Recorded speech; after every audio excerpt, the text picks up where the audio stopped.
কবিতাৰ শিৰোনাম পৃথিৱী। কবি বিনন্দ চন্দ্ৰ বৰুৱা।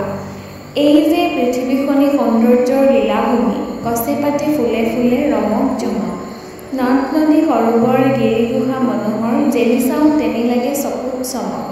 গাঁও ভুঁই ঘৰ বাৰী দেশজোৰা শাৰী শাৰী শুহি আছে ধৰণীৰ বহল বুকুত, মাজে মাজে মন্দিৰৰ উশচুঙা গৌৰৱৰ দেখি যেন নৃপতিৰ মূৰৰ মুকুট।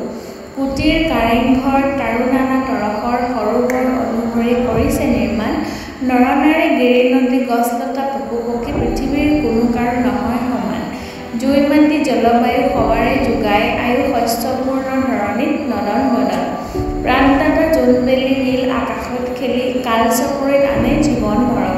এনেই সুন্দৰ ধৰা বিধাতাই নিজে গঢ়া মানুহে তাতে আৰু জেউতি চৰাই, আলি পদূলিৰে ভৰা নগৰৰ ৰূপচৰা নিজেই নিজৰ ৰূপ কৰিছে বৰাই।